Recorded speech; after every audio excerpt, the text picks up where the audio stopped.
Ito na yung 2 months review of ownership ko dito kay 450NK.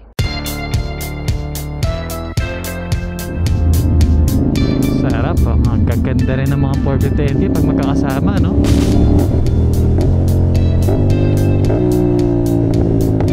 Salamat sa pag-invite. Oo, sa ulitin, sa ulitin. Okay. Ingat. Thank you.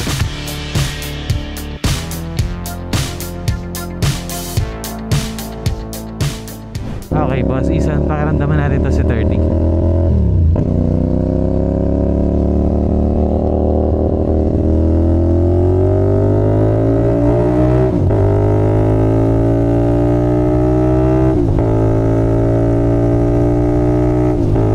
Sarap. Grabe, ganda ng tunog. Buong buo. Panalo to, boss. Congrats. Ganda ng tunog. Iba sa expressway. Oh, grabe. Kamusta kaya sa vlog? Mas pansin na kaya? Ganda. Ito na yung 2 months review of ownership ko dito kay 450NK. Yung mga basic specs, banggitin na rin natin para sa mga hindi pa familiar. Nagkaroon tayo ng breakfast ride ngayon para magsama-sama lahat ng may-ari ng 450NK. So, shoutout sa 450NK crew sa atin, no? Shoutout sa mga naka 450NK na gustong mag-meet lahat at bumuo ng grupo katulad nga naman ng sa SR Squad. Pero syempre, malayo pa tayo sa SR Squad. For the meantime, dito muna tayo sa 450NK group natin at i-vlog din natin at mapakita din natin na merong ganitong grupo. Nabilisang review, 450NK means 450cc. Liquid cooled, 6-speed manual transmission. For me, madidescribe ko yung torque na parang baby MT-07. Kagaya din ang sabi ng iba, responsive, very nimble. Yung gaan niya ay nag-complement doon sa power niya. Kaya merong mga konting angat ng gulong. And yun yung nai-enjoy nyo doon. Napakaliksi, para lang kayo naka small cc pagka nasa service road kayo, pag sumisingit kayo gamit to. Hindi siya dual disc brake, pero dahil nga magaan siya, okay lang. At malaki naman yung disc brake niya sa harap. Yung shock nga sa harap, inverted na. Kaya ang ganda ng suspension. Kaya lang for me, masyado siyang malambot. Sa tingin ko, kung talagang performance riding kayo, kailangan yan ipabago o ipa-adjust. Dito sa likod walang brand, okay lang din naman. Gustong gusto ko sa likod pagka tinetesting ko siya, yung ABS naglalaro dun sa foot brake. Sa canister natin, nakapi na SC Project na nabili natin sa Red Exhaust. Medyo may gas-gas lang siya ngayon, no, kasi papalitan na po yan. At nakita nyo, napalitan na rin po yung elbow niya dito sa ilalim. Para na po siyang naka-full system ngayon, kaya ang ganda ng tunog. At isa pa yon sa mga bago nating ma-experience dito sa ride. Yung ganda ng tunog niya na mas naging buo na, mas naging malaki. Tapos kung mapapansin nyo rin, tinanggal na po lahat ng decals, mga stickers. Parang nagmukha nga siyang malaki. At binalik na po yung stock na side mirror. Hindi pa tayo nag-tail tidy. Tapos ito yung camera ang pinaperam sa atin ni Boss Dos J, yung Insta360 Ace Pro. At salamat dito sa clamp or sa mounting na to, Boss J tol. Grabe no? Napaka-supportive po ng mga tropa natin para sa ating vlog. Fuel capacity nito is 14 liters. Pag nagpo-full tank ako, around 700, 800. Suspension sa likod, di ko na binago yan. Same sa harap, okay naman. Ang nagtataka lang ako pag nalulubok tayo at tumahataw tayo, yung coolant dito, nagtatapon siya, no? Which is okay lang naman. Kailangan nyo lang punasan agad kasi hindi maganda tignan. May butas dito, so ganun talaga pag umaangat yung coolant, di ba? Kailangan niya magbawas, umiinit. Or baka natatagtag lang din talaga. Tapos ito, dahil plastic daw, masyadong malambot yung tornilyo. Pero di naman siya nalalaglag. Gearbox. Sarap ng gearbox, guys. Kaya nga enjoy natin yung clutchless shifting or rev match dito eh. Ayan, naglagay na ako ng front axle slider, 800 pesos. Spool freebie sa SEC nung binili ko yung carbon helmet ko sa Makina Moto Show. Ito halagang 3,000. Nagbabago yung price, depende sa voucher. Parehas yan, yung crankcase cover at yung slider. Ito guys, pag nag 450NK kayo, pwede nyo ito itago. Ako dito na ako mahawak. Soft naman yung kamay natin. Tapos tulak, gano'n. Lipat-lipat na lang. Ang lambot nito, sobra okay yan para sa rider. Walang issue dyan. Ito lang talaga, no, antigas para sa OBR. Pero meron tayong vlog kung saan nagawa natin to ng paraan, no? Sinacrifice nga lang natin yung looks niya sa paglalagay ng rubber, additional na upuan. And then ito, yung quad lock na ang linis natin kinabit. Push lock pala, sorry. Halagang 500 lang sa Shopee. Tapos to, 800 to 1,000, depende sa voucher. TPMS. Ayan po siya, no? Monitor natin yung tire pressure natin para alam natin safe tayo sa kalsada. Pagdating sa mga wobble, butas, at malakas sa gas yun. Malaki yan, may battery yan, parang sa laser. May lock din. Yung likod niya napakaganda, grabe. SR na SR. Pagka tinignan nyo na nakailaw, ayun, no? Ang lupit. Tapos pati yung sa LED sa harap. Oh, diba? Pati dito sa may dash. Grabe, ang premium ng experience dito sa 450NK. Ang sarap na nga ng performance, ang sarap pa na nakikita mo habang nag-ride ka dahil sa makabagong technology dito sa TFT at magandang design. Talagang bago, talagang updated, no? Hindi mo feel na parang luma yung motor mo. Eto, may full review dyan si Jao Moto, yung mga sikat na vloggers. Hindi na natin tatakal yan dahil dito sa vlog ko, focus tayo sa riding experience. At ayun, let's go. Moving na tayo guys, no? Enjoy natin to. At ayun po, nasa harapan at kasama na po natin si Brother Gab. Sinipot pa ako sa hamog kanina. Yun o, magkasama na naman tayo. Bakbak muna tayo guys. Enjoy natin yung biyahe natin. Boss Season, maraming salamat sa pagtitiwala, no? Pakiramdaman natin to si 450NK. Si Nok Nok na ngayon ay si 30 na.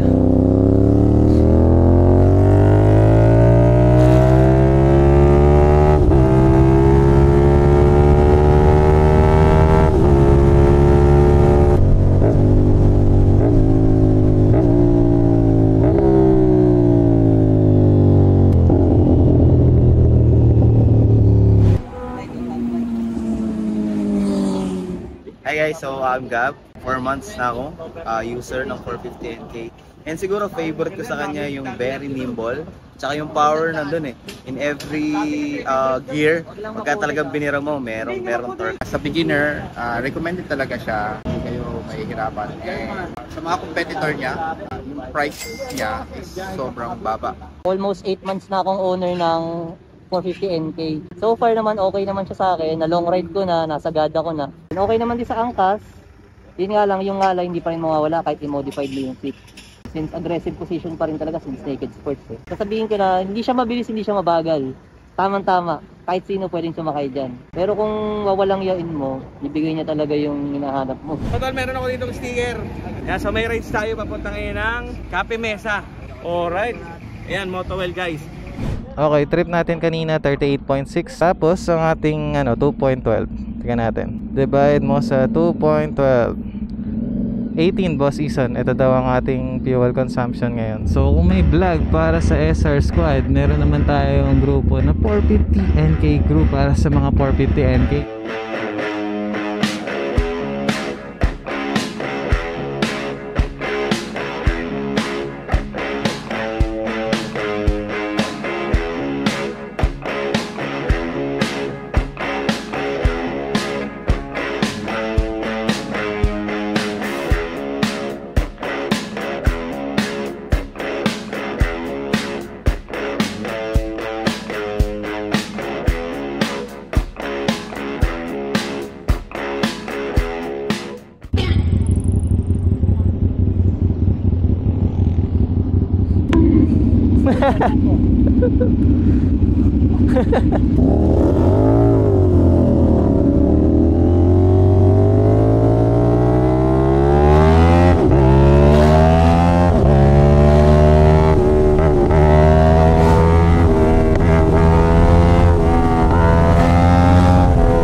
Masarap dito sa Clark pag nandito ka na sa kalsada nila. Nakapag-interview na tayo kanina habang nag-regroup sa Lakeshore. Tapos yun, nasabi din nila na yun nga, napaka-nimble. Ang ganda ng tunog para sa isang twin cylinder. At para sa competitor niya, ang mura nito, 'di ba? At updated na. Yung sinabi ko sa intro natin eh.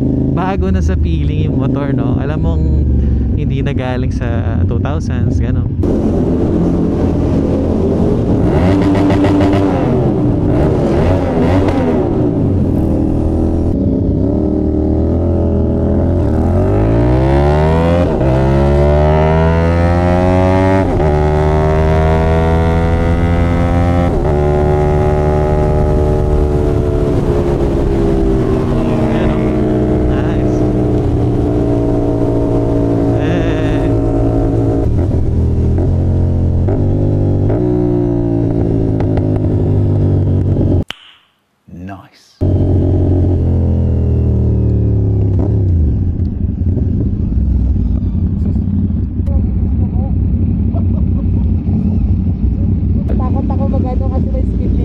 nakikita.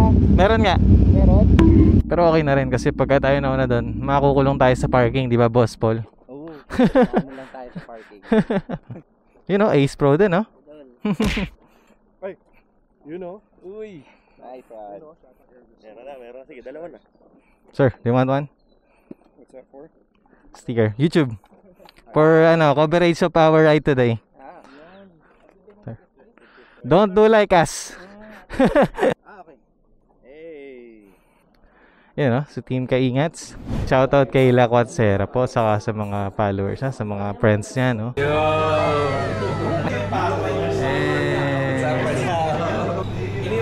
Yun, oh, ganda ng sticker.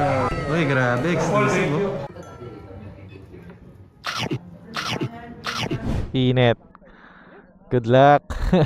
Tatry natin sa Sacobia Bridge. Di ko alam paano siya pinopronounce, no? Sacobia Bridge. Ano yun, nakita na yun sa vlog ni Idol Reed eh. Yung orange na bridge, yung pinagtestingan nila ng Aurelio na sports car, nagawang Pinoy. Yan, check out natin. Ganda sa picture nun.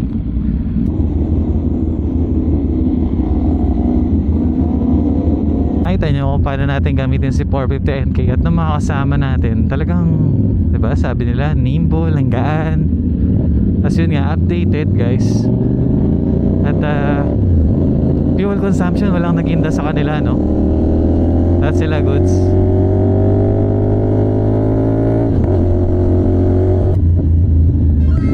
Sarap, oh. Ang gaganda rin ng mga 450NK pag magkakasama, no? Pero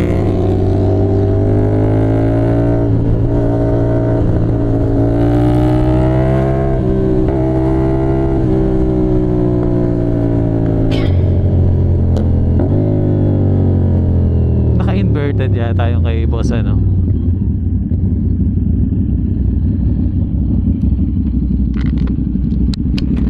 Nakabaliktad dyan sa'yo? Lupit. Ang SR. Ganda pala tignan pagka ganun. Kaya na. Ang corner. Oo nga pala guys, no? Pagka may SR kayo sa 450NK, pwede nyo baliktarin yung shifting. Nabigli lang naman. Ganda na ito, ah. Ha? Ganda ng accessories, ah. Pinatamaan ng maliit na bato, parang may, dent. Ayos. Hindi naman halata. Nakakatuwa yung rail bar niya, no? Hindi na-compromise yung forma. Hindi tinago yung taillight. Ganda.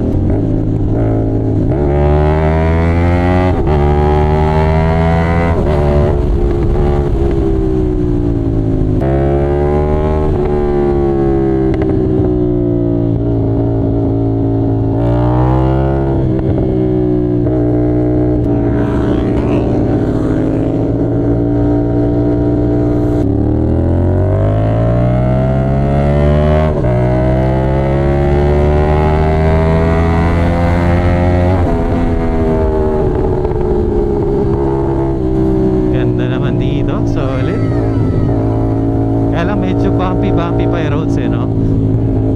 Papapahinagin pa.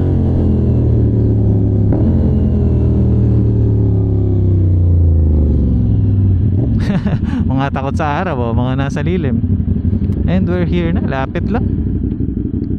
Kala ko ba malayo? Lapit lang pala, eh. Alam na. Test nyo na akin. Spark plug, palit sa high flow. Rim up na? Hindi pa, yun nasunod ko. Tingin mo? Try ko. Pakiramdaman ko lang. Oh my God. Oh, para makasama sa sa vlog. Pakiramdaman ko. GP shift, ah. Okay. Dadaan-daanin ko muna.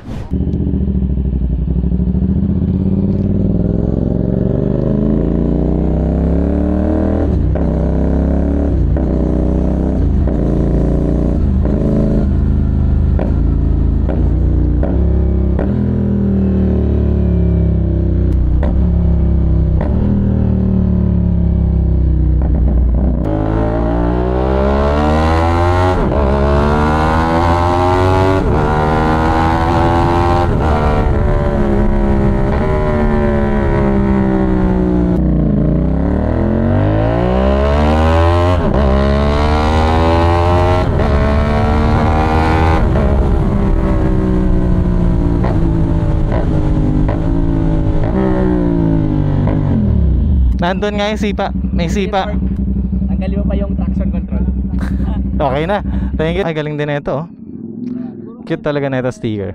Ganda tingnan sa malayo, aesthetic.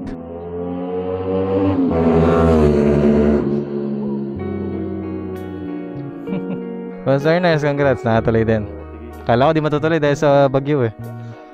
Maraming salamat. Thank you, thank you, thank you. Thank you. Thank you, thank you, Boss Ernest. Thank you. Boss, thank you.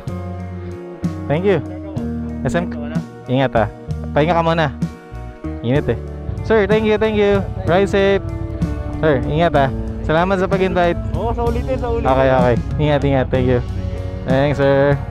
Ingat. Boss. Oh, nakasama ka pa. Saglit lang din naman pala eh. Sir, thank you, thank you. Ingat. Ingat, thank you. Nice to meet you.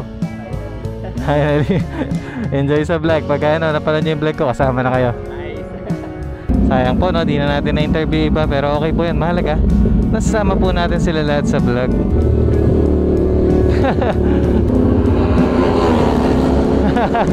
Ang cute.